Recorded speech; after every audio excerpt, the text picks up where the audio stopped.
All right, we're back. Pirates sweep Cincinnati, get closer to fourth place now, but we're looking ahead here. There's a lot to get into, of course, but I want to bring up Felipe Vasquez. He got a save today, a 4-out save. Jason Mackey, though, should the Pirates, are they in a position where they should, look back at this and say we should maybe have traded Vasquez? Should we trade him in the offseason? Because I don't know this team is going to be good enough to use a closer. How badly do they need him? Yeah, I don't like the idea, Bob, of looking back and saying we should have done this or we shouldn't have done that. I mean, what they did at the trade deadline is what their fans should have wanted them to do, and it's hold on to Vasquez for anything less than premium return, and it certainly didn't seem like they were getting it. As for the offseason, I would have no problem whatsoever with Neil Huntington re-engaging, listening to what he can get on Felipe Vasquez. If they can get something in return, great. They have a need at catcher. They have a need at starting pitcher. Their system is not deep enough. If they can turn him into something, they're fairly well insulated. I don't want to say that they have a Felipe Vasquez level closer, but Kella can do it, Crick can do it. They're not a 95-win club at this point. Let's be honest and get somebody in there who is good enough. I think they have those options. I mean, look, they're not going to go out and spend money on the free agent market to fill the holes, right? Correct. They're not going to do that. What have they done in the past?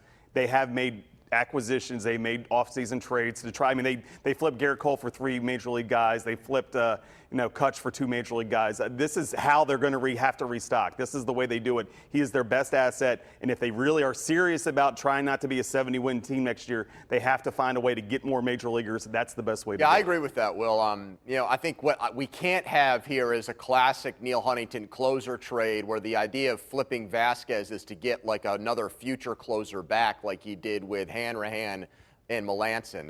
You've got to find a catcher, and that's why one of the things I'm rooting for, Bob, between now and the end of the baseball season is how about the Dodgers blow another playoff series because their 8th inning and 9th inning guys falter, and then they go into the winter thinking we blew it because we didn't make the Vasquez trade in July, and does that make them desperate to turn around and do it again? Plus, I'll point out, Aroldis Chapman is going to opt out of his deal with the Yankees. That's the speculation, and the Yankees and Neil Huntington have a relationship. They've made a lot of trades.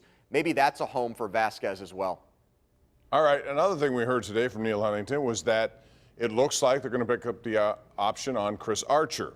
A lot of people out there say, why do that? It's $9 million plus, whatever it is. Jason, however, they don't have a lot, as you guys have described. They have to have somebody in there, and they're going to have to continue to try to make this right, even though it may never be right based on what they made that trade when they pulled it off. Do you think that's the right call at this point, or save the $9 million? But you guys say they're not going to spend. I understand that, but they should be forced to spend more. My goodness, how much are they saving on all these contracts?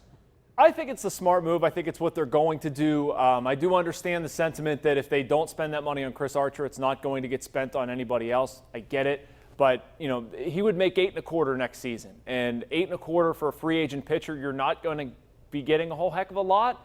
And even if Chris Archer eats innings, if he's, maybe more of a 4 or 5, I think he has the possibility of being higher than that in your rotation based on what he's done here in the second half. I think he's worth the money. Well, I think compared to what they're going to have, he would be the number 1, right? I mean, the funny part is we've all based what this season was going to be on basically 2 months of last season. This is the way that it is. How many of Neil's simulations did that happen at 8 out of 10,000 times? Well, but okay. Archer was based on his volume of work in Tampa Bay. I mean, he had an ERA in the 3s as a Rays starting pitcher, Will. I mean, they're not.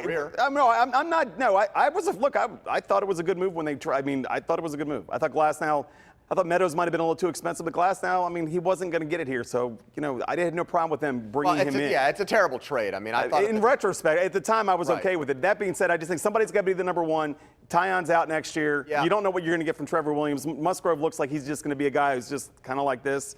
And Keller is going to be his first year in the big leagues, full season. I mean, somebody has to be the number 1. Might as well pay him number 1 money. I'll make it short. I don't have a lot of confidence in Archer. I might if they changed pitching coaches and pitching philosophies. So I would try to get a new set of eyes and a new instructor in here to work with him next year. That might be something that happens. We'll take a break. When we come back, who's going to have a better college football? On the road.